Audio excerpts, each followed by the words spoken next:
Crystal Nettles. I'm with the Orange County Water District, and I'm very excited to welcome you all to our webinar, Beneath the Surface, Understanding OCWD's Groundwater Monitoring Network.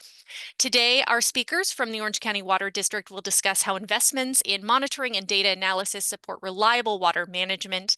We'll learn how wells track groundwater levels, quality movement from seawater intrusion and contamination plumes to purified water from the Groundwater Replenishment System. Our speakers are also going to cover the science and strategy behind OCWD's monitoring network, including well design, construction, and data applications that help sustain one of the nation's best managed basins. Before we begin, I want to remind you that you are muted. To reduce background noise. We are recording this webinar and it will be available on OCWD's YouTube channel. And lastly, should time permit, we will take questions at the end of our presentation. We will do our best to get to everyone. I know we're already with a late start. So as long as you put in your question and don't click anonymous, we will know who you are and we will be able to get back to you in case we don't have the time today. But without further ado, I want to introduce our speakers. Roy Herndon is the Chief Hydrogeologist at OCWD. He directs the activities of OCWD's Hydrogeology Department, including numerical groundwater flow monitoring, performance evaluation, and improvement of 2 seawater intrusion barriers, basin-wide and local water level and water quality investigations, and the operation of a comprehensive water resources data management system. He holds a bachelor's degree in geology from Colorado College and a master's degree in hydrology and water resources from the University of Arizona. He's also a professional geologist and certified hydrogeologist in the state of California. Tim Sovich is a principal engineer within the hydrogeology department and has been with the district since 1988. He's completed a large variety of groundwater basin management tasks and projects, including development of OCWD's basin-wide groundwater computer model and technical review and oversight of other groundwater models. He holds a bachelor's degree in agricultural engineering from Cal Poly Pomona and a master's degree in civil engineering from UC Irvine. He is a California licensed civil engineer. And finally, Brendan Neal holds a Master of Science degree in geology from Cal State Long Beach and has been a hydrogeologist with the Orange County Water District since 2016. He's been involved in numerous drilling projects and field investigations with a focus on refining the network of cross sections that form the foundation of the district's basins conceptual model. So thank you so much for being here.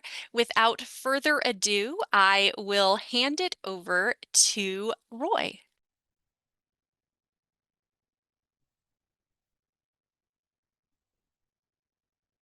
Oh, hello, Crystal. Hello, everybody. I'm trying to, there's my video. Thank you very much. I sure appreciate kicking this off after Crystal. The monitoring well network that OCWD has constructed over the years is probably one of the best in the world. We have a very complex groundwater basin, and without the monitoring wells, we really would not be able to have our eyes and ears as to the conditions of what's happening underground. So they really are absolutely critical tools. And I'm happy to share with you, along with Tim and Brendan, how we have built it over the years and what we do with the monitoring wells. Next slide, please. So what we'll cover today, I will kick it off with an overview of who we are as an agency very briefly, just for those who are not familiar with OCWD. Then just a brief history of the monitoring well network and why we built it. And then I'll turn it over to Tim, who will discuss the monitoring well types and how we use the data from the monitoring wells. And then Brendan will finish up on how we drill and construct the wells. Next slide, please. So who is OCWD? We're a local government agency, basically a water agency that we were formed back in 1933. And our main mission is to manage the groundwater basin under North and Central Orange County here in Southern California. The basin covers an area of over 300 square miles, and so it's a fairly large area. Our main activities include replenishing the aquifers, basically putting water in the ground so that the water agencies that I'll discuss in a minute can pump groundwater sustainably for their uses. We also have 2 seawater intrusion barriers that we operate, and our other key activity is to protect and improve groundwater quality. Next slide, please. So within OCWD, excuse me, getting over a cold here. We have 19 retail water agencies that are our primary customers. They serve water to the 2.5 million people and residents within OCWD. So their water demand is made up of, pardon me, 85% groundwater. So groundwater is absolutely the primary water source for those people within the Orange County Water District. And that groundwater is pumped from over 200 drinking water wells. The other 15% of the water supply comes from imported water. That's water that comes from outside Southern California, either from Northern California or the Colorado River. Next slide, please. So let me take you back as to how the groundwater monitoring well network came into being. I'll take you back almost 40 years, back to the late 1980s. This is a time where we were starting kind of a new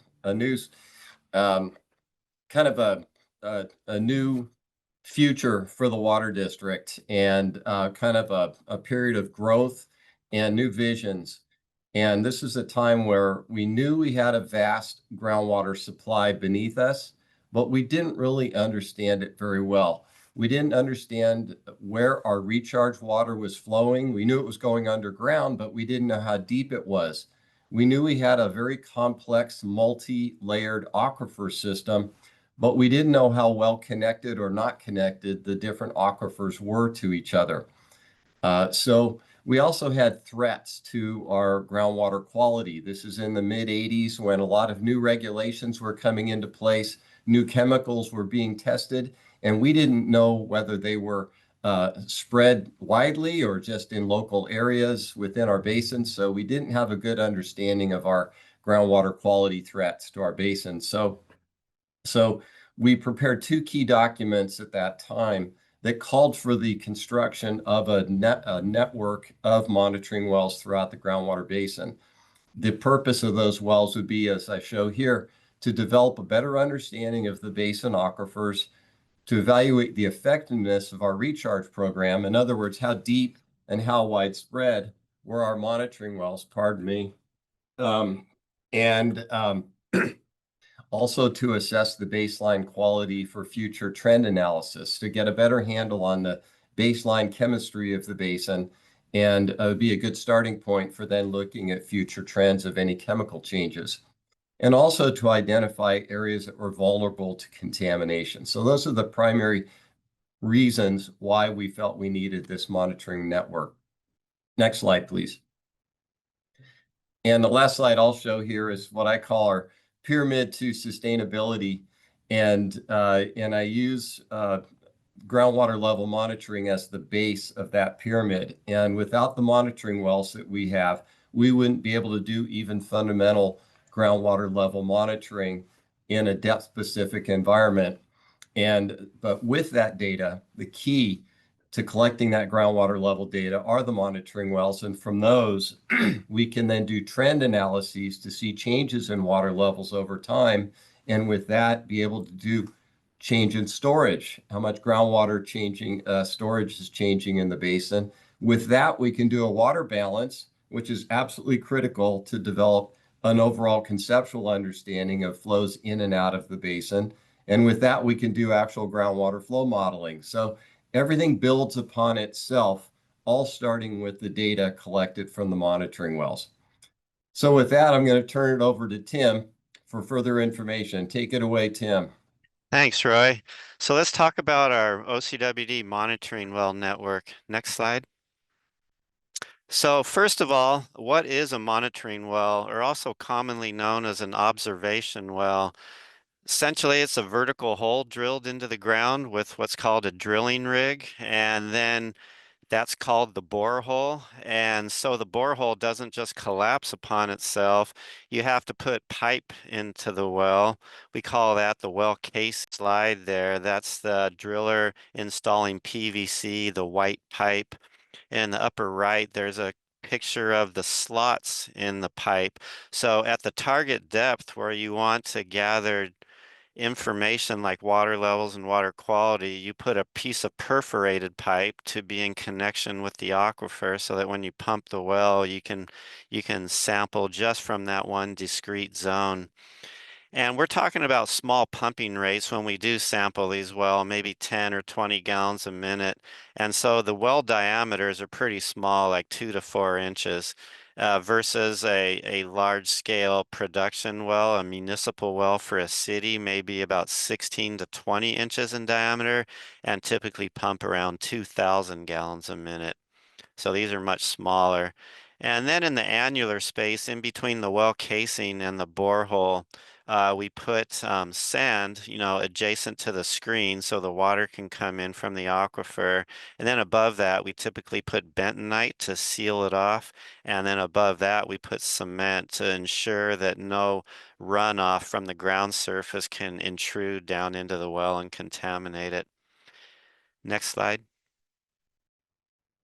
So as you would expect, the cost greatly increases with depth. So a deep monitoring well down to 1,800 feet could cost as much as $800,000, almost $1 million if you have multiple casings in the well to sample different discrete aquifer depths. But a very shallow well, let's say 100 feet deep, may only cost about $30,000 if it's a single point well. Next slide. And so let's talk about the types of questions we can answer with these monitoring wells once they're constructed. On the right, let's first talk about the geologic information that you gain while you're drilling the well. The picture there shows drill cuttings that we typically sample every 5 feet. We have a field geologist out there at the drill rig while the well's being drilled, and they can catalog these samples. You can see where I have the yellow word aquifer down there. That's sand and gravel. That's usually the zone that we want to target to put a well screen. And then an aquitard would be a low permeability clay or silt, as you can see there. And so by drilling these wells all across the basin, we can define the aquifer depths and thicknesses across the basin. We can define where the low permeability aquitards exist or areas where they don't exist. And by doing that, we can determine the geologic structure throughout the basin and eventually develop geologic cross sections with all this data. And then once the wells are built and being monitored, we can measure for groundwater levels. And Roy alluded to this a little bit. Based on these water levels, we can calculate the basin storage changes. Whether we're in a drought or a wet period, we'll see our basin go up and down. We can define groundwater flow directions by comparing the water levels from one well to another. Water flows from a high pressure to a low pressure. We can define the vertical connection between aquifers, especially if there's an aquitard in between them. And we can identify pumping and recharge effects. So let's just say this monitoring well that you see, the guy here measuring the water level, if there was a pumping well nearby that just turned on, you'll see the water level start dropping in the monitoring well, and we can measure that response to pumping. And finally, groundwater quality sampling. We can investigate things like seawater intrusion along the coast. We can delineate contaminant plumes. And we can do compliance monitoring for the regulatory agencies. Since we recharge purified recycled water with our groundwater replenishment system, we can satisfy all the compliance monitoring to make sure that water is safe and see the fate and transport of that water as it moves through the ground. And finally, we can even estimate groundwater velocities or the travel time of water to reach a monitoring well. Um, the recycled water has a certain water quality signature to it. And when we see that same water quality signature show up at a monitoring well, we can estimate the travel time from the point of recharge to the point of extraction at the monitoring well, and then estimate the velocity of the water. Next slide. So this shows a little bit what Roy was talking about in the late 80s, early 90s, when we really started building all our network of monitoring wells.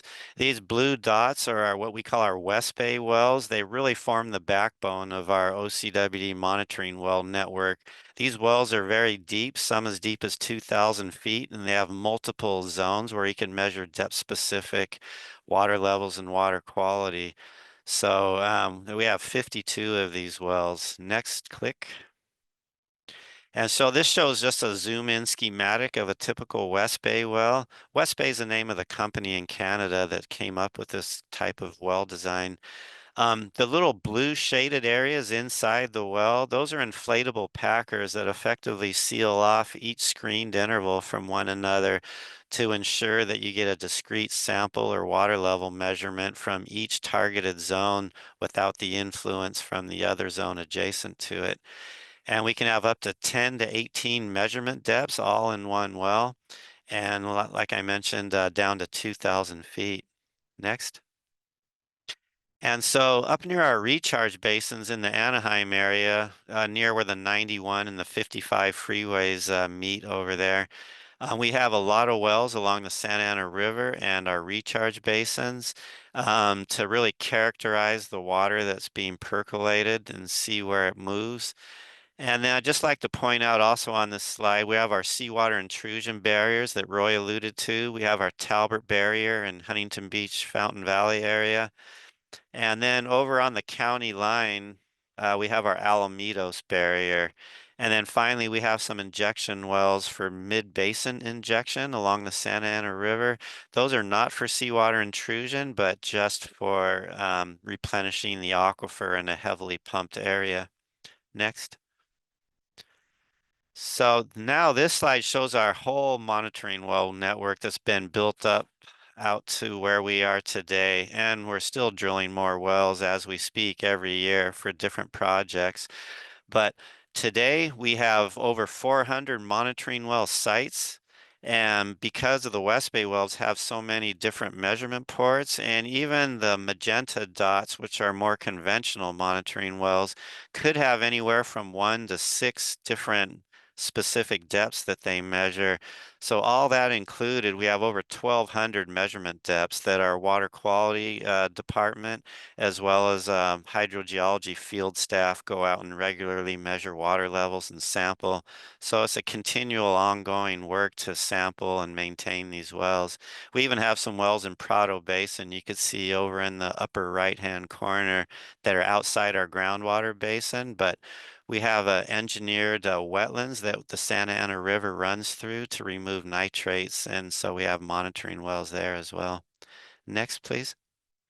So you can see that we have a denser amount of monitoring wells near our recharge basins, near the barriers, and along the coast for seawater intrusion.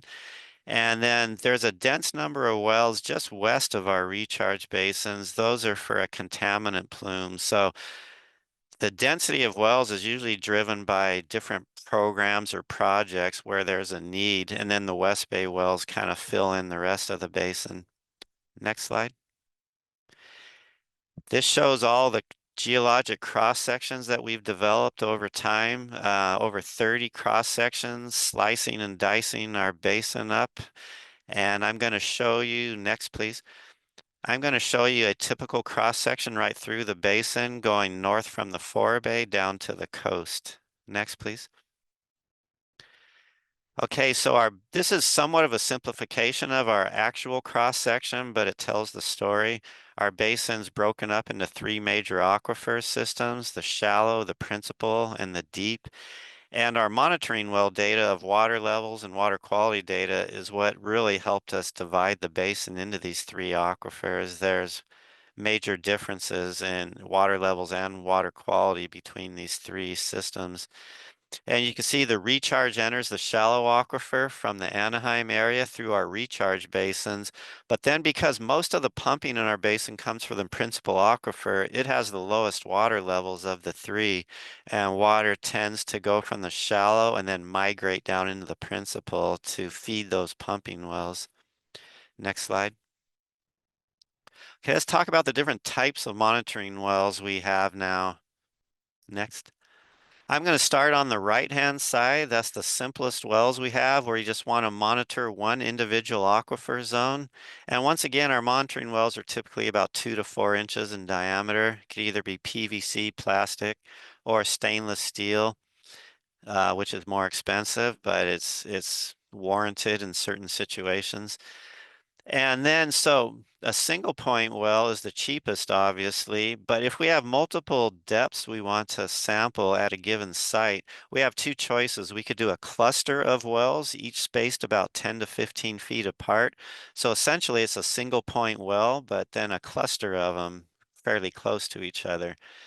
And or you can do a nested well, which you have one large borehole that's 2 to 4 feet diameter, and then nest a bunch of casings inside that one big borehole, and then backfill in your bentonite and your sand where the screens are.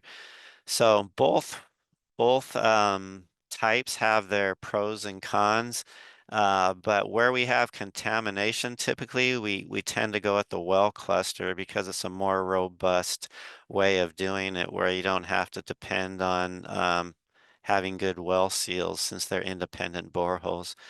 And finally, on the left-hand side is our most complex system that we talked about a little bit already, is our West Bay multi-point wells. That's all the zones are within one borehole and one casing. You have an outer steel casing, then an inner PVC West Bay casing, and then the blue areas are the inflatable packers. Next slide. So let's talk a little bit more about these West Bay wells. They're a bit complicated. The diagram on the left shows a reel with a cable on it going down into the well, where you have your sampling apparatus that the field staff sample each individual zone in between those packers. And then we zoom in the middle of the slide to where the well screen is, and you could see a zoom in of those packers with the measurement port in the middle. And then on the far right, we zoom in even tighter, and you can see where that sampling apparatus is lowered down into the well. It activates a little valve on the casing that lets the water squirt in. So the dark blue area would be the water in the formation that squirts into the well and fills up that sample container. Then the staff pull up the reel, the cable, and empty that sample container into bottles and take it to the laboratory. Next slide. So the West Bay wells are also used for monitoring water levels. We call them pressure profiles because there's so many different zones going down the well that we have to measure. This is a picture of our hydrogeology staff, NOAA. We have a van that's dedicated just for doing these West Bay water levels. We call it the West Bay van. And he's able to sit in the back of the van. Once he gets everything set up, you can see there's a boom with a cable going down into the well. That has the apparatus on it for gathering the water levels through the computer. And then he has a tablet there where he can check the data. And then when he comes back to the office, we can enter that and download it into our Oracle database. Next slide. So let's talk about how we use the monitoring well data, the types of projects that we're able to do with all this data. Next. So groundwater level hydrographs, that's plotting the water levels over time. That tells us much about the basin dynamics. So this happens to be a well in Huntington Beach where we have a port in the shallow aquifer, one in the principal aquifer, and then one really deep at almost 2,000 feet in the deep aquifer. And you can see these water levels behave quite differently from one another in the different aquifer systems. The shallow aquifer, the water levels remain relatively high above sea level and don't change much from year to year because there's no pumping hardly at all. And then the principal aquifer, where 90% of pumping is coming from, the water levels fluctuate a huge amount. And you can see wet periods and dry periods when the water levels go up and down, going as low as like 80 feet below sea level in 2007. And then the deep aquifer looks very similar to the principal as far as the fluctuations, but the water levels are noticeably higher because there's not much pumping from the deep aquifer. Next, please. This map shows all the water level data that's acquired when we do our annual contour map every year. Each orange dot represents a well that we get water level data for that end of June period every year. So this not only represents monitoring wells, but all the producers in Orange County, all the different cities and water departments, they send us water levels for their production wells also. So, and then this is really a collaborative effort. Then even on the LA County side, we get water level data from Long Beach, Cerritos, and Lakewood, as well as Water Replenishment District from their monitoring wells. And once we gather all this data, we have to segregate it into which wells are screened in the shallow, the principal, and the deep. And then we do 3 contour maps using all that data. Next slide. And this is what a contour map looks like. These are hand-drawn contours using all the data. This is for the principal aquifer, our most recent one for end of June 2025. And the green are water levels above sea level. And then you have a 0 line that goes through the middle of the basin. That's sea level. And then all the purple are below sea level. So water flows from the high water levels in the recharge area in the Anaheim area, and it either flows to the west or the southwest, and it gets pumped out by all the production wells that are shown with gray symbols there on the map. And so the densest amount of pumping wells are in the Santa Ana Mesa water area, where you see the water levels get as low as 80 to 90 feet below sea level. That's the typical low point due to all the pumping there. Also in the Long Beach area on the LA County side, the water levels get about 70 feet below sea level. And by contouring the water levels a couple miles into LA County, we can get a sense of the groundwater flow directions crossing the county lines. That's one of the reasons we do it. Next slide. So let's talk about water quality now. Chlorides are a very common water quality parameter that we use for evaluating seawater intrusion and the extent of our groundwater replenishment system, purified recycled water that we've percolated into the ground. Chloride is essentially table salt is sodium chloride. So when that dissolves in water, when you take table salt in a glass of water, it separates into dissolved sodium ions and dissolved chloride ions. So we're using chloride as a measure of the salinity of the water. And these are just 2 examples. We have numerous wells, as you saw on my previous slide. First, going to talk about the one on the left. This is in the Talbert Gap, where our seawater barrier is. You can see we had somewhat high chlorides of about 1,000 milligrams per liter in the early 2000s. As soon as we installed a couple new injection wells in that area, the chlorides drastically freshened up. And then our GWS system came on with multiple new injection wells and a new water supply in 2008. And the chlorides were just starting to creep back up at that time, and then they dropped dramatically. And ever since then, the chloride has dropped so low that we know that monitoring well has essentially 100% GWS injection water from the low chlorides. Those chlorides are even lower than native groundwater, so we know that's our injection water. The graph on the right's a little bit different situation, unfortunately. We have worsening seawater intrusion there. We do not have a seawater barrier. We know we need one. We're currently analyzing that. We're putting in more monitoring wells, and we're doing computer modeling to try to predict and determine how big of a barrier we need, how many wells, what's the alignment of it. So that's currently underway. As you can see, the chlorides are increasing over time at this one particular well. Next slide.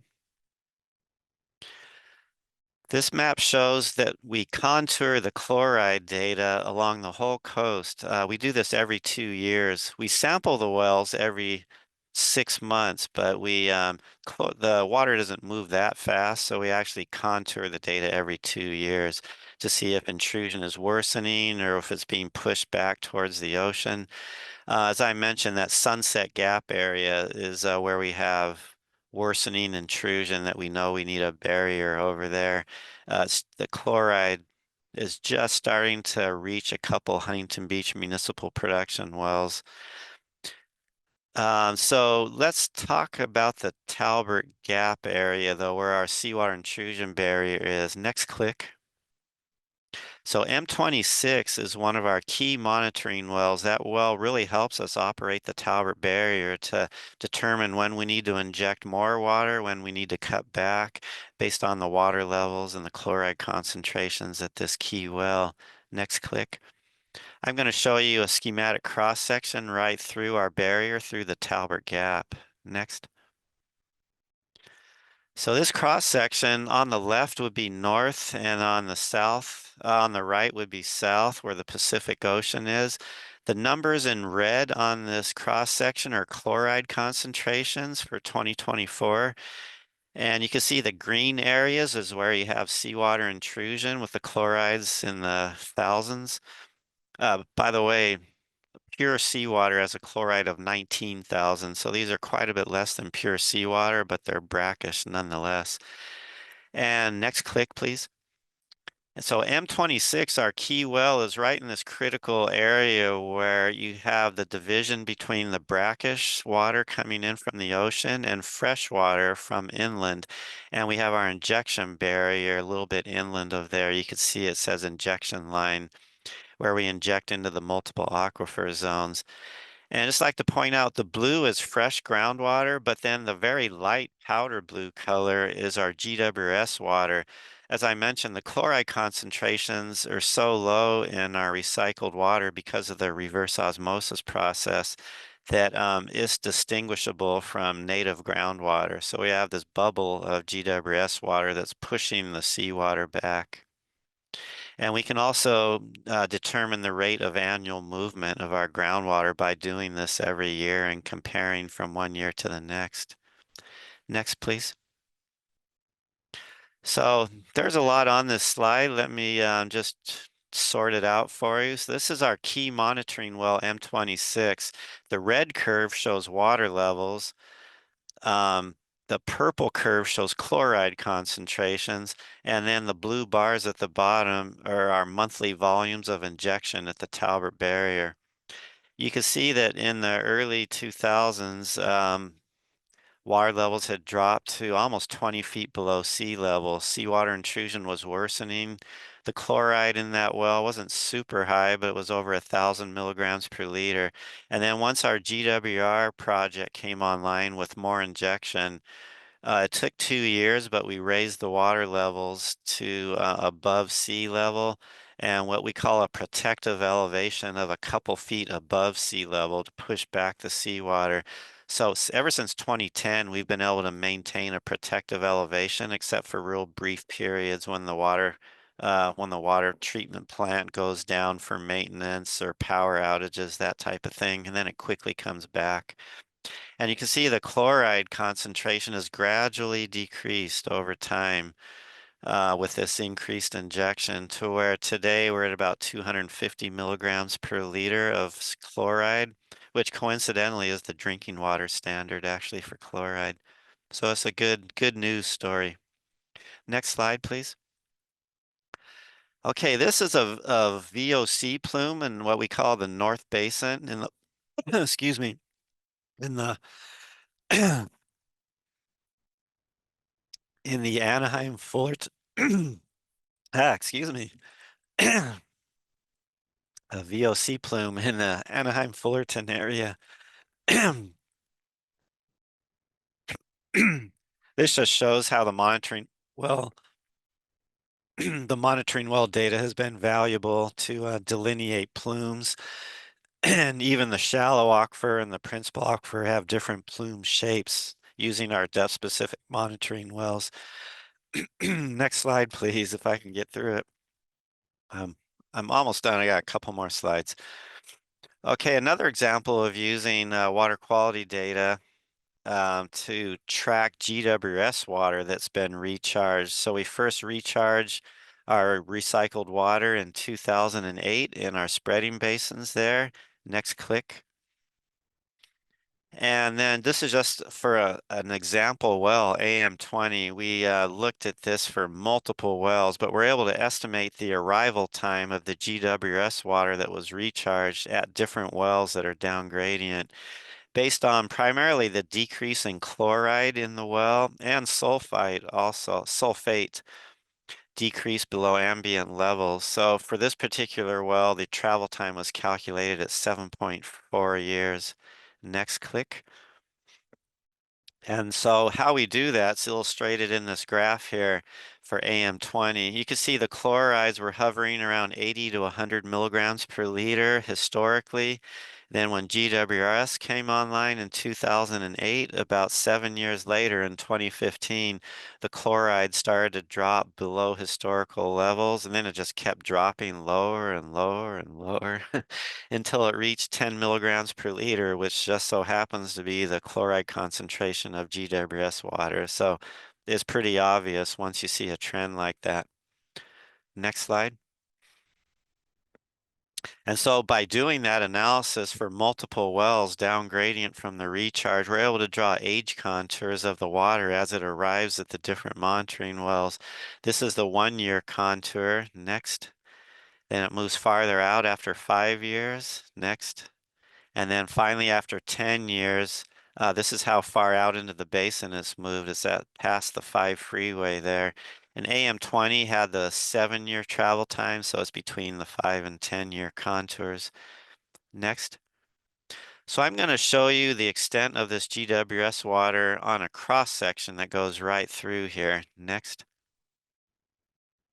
Okay, the recharge basins are in the upper right-hand corner, so keep an eye on those. Okay, after 1 year, next. That's how far it's moved after 1 year, and it's migrated about 400 feet deep. Next slide. It's migrated deeper down to about 1,000 feet deep and moved laterally farther out into the basin. Next. After 10 years, it's moved laterally farther out into the middle of the basin, but it hasn't gone any deeper based on there's a low permeability aquitard that prevents the water from migrating deeper. This would not have been known without these depth-specific West Bay wells to determine where that low chloride signal is showing up and at what depth. Next slide, please. This is my last slide. So we have a wealth of monitoring well data, both water levels, water quality, geologic information. We were able to build a basin-wide numerical groundwater flow model about 25 years ago.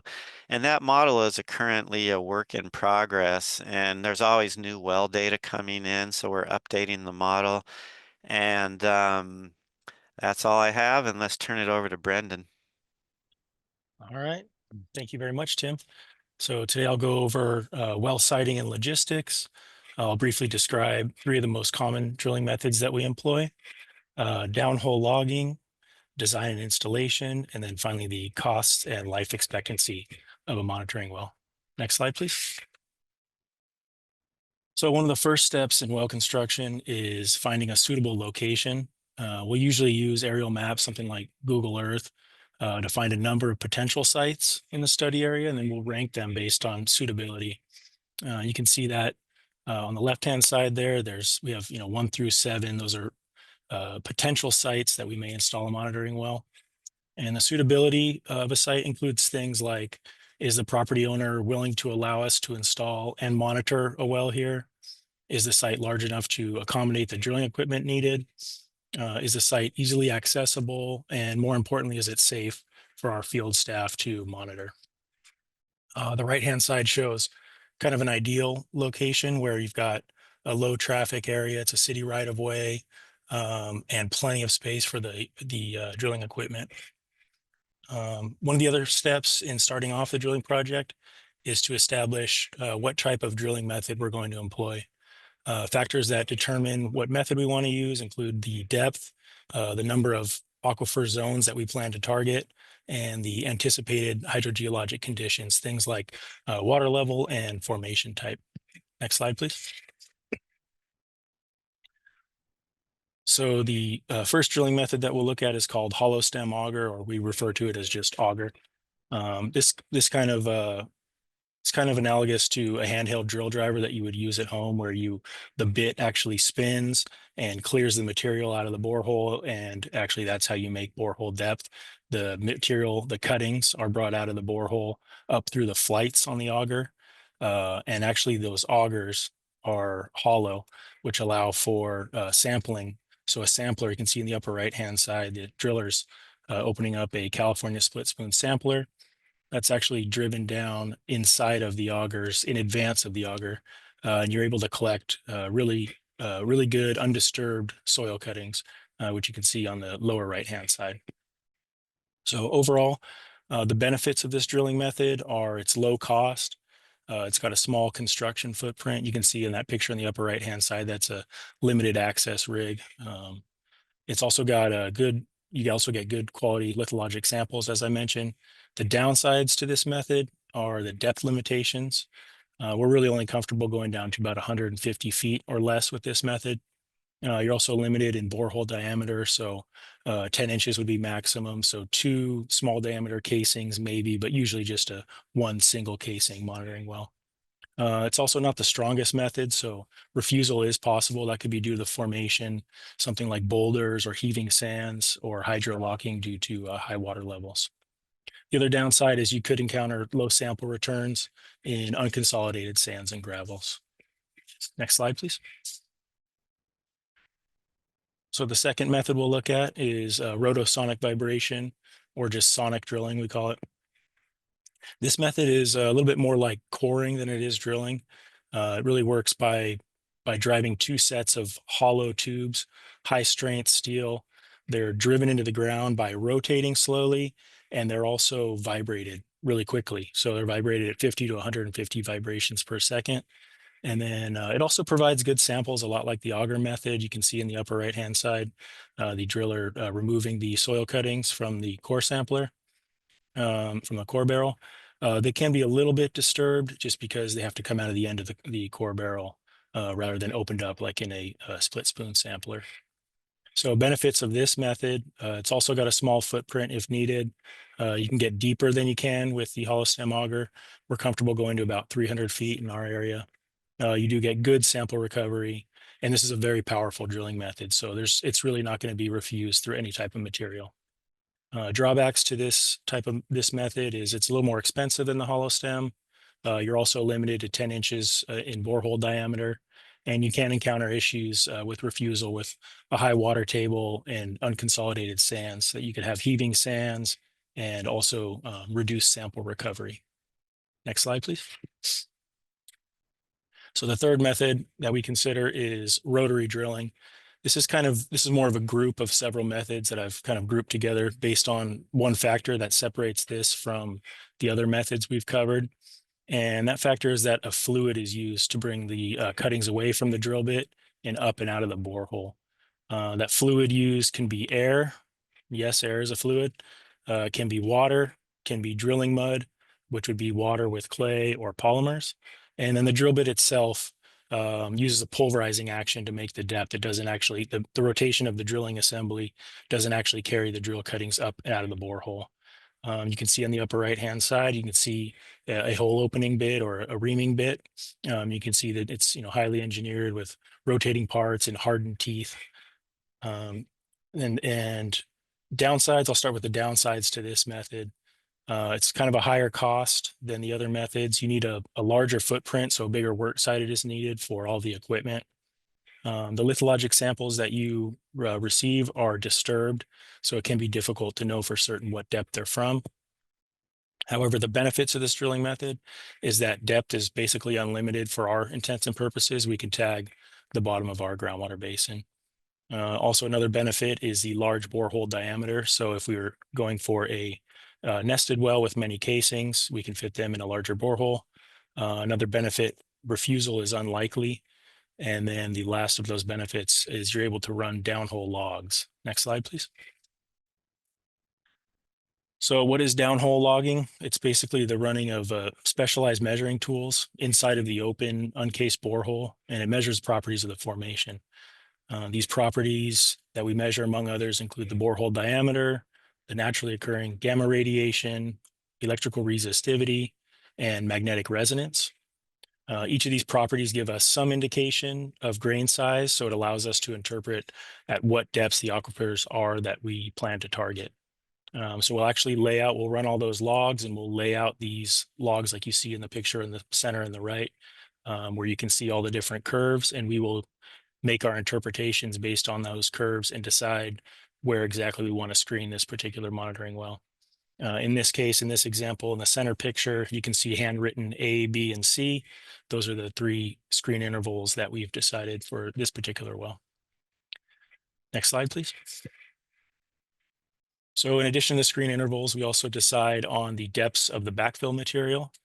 And you can see that in the left-hand side, you've got also a well design showing the screen depths, and then also all the backfill of those annular spaces, the type of material, and to what depth we want to backfill that well. Picture in the middle I like showing because it shows how we communicate with the drilling contractor in the field. We basically come up with that well design, and we give it to them, and they put it somewhere they can easily refer to it. And then picture on the right-hand side shows them installing the well. So you're actually threading together these sections of 4-inch Schedule 80 PVC in this case, using the rig to lift them up and lower them down into the borehole. And then in the foreground of that picture, you can see some of the filter pack material, bags of sand sitting on that drum, and then a bucket of like that white bucket in the foreground is probably bentonite pellets. Next slide, please. So costs and life expectancy, Tim covered the costs already, but I'll just reiterate the costs range from $30,000 for a shallow single point PVC monitoring well up to $800,000 for a deep nested, mud rotary drilled stainless steel well with stainless steel casings. Life expectancy is about 40 years. That's a conservative estimate. We do have some monitoring wells in the basin that were drilled in the 1960s that we're still actively monitoring. And then lastly, I just wanted to leave you with a few of these pictures that show kind of completed monitoring wells. You may never see one being drilled or installed, but this will help you identify when you see one out in the field. And with that, I will hand it back to you, Crystal. Thank you so much, Brendan, and to all of our panelists. And thank you to our audience here for sticking with us despite the technical difficulties at the end. For those of you who did ask a question in our Q&A, we have had our panelists answering them, so be sure to check that. If anyone has any last-minute questions that you'd like to put in, you may.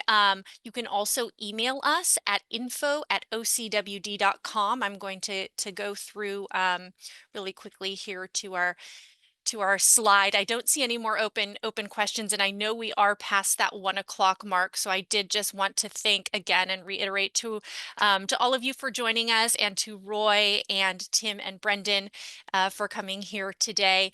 As a reminder, this webinar has been recorded. We will be posting it to OCWD's YouTube channel. We will also be sending out an email to everyone with a link to that recording as well. But with that, I will say have a wonderful afternoon, and enjoy the rest of your day. Bye.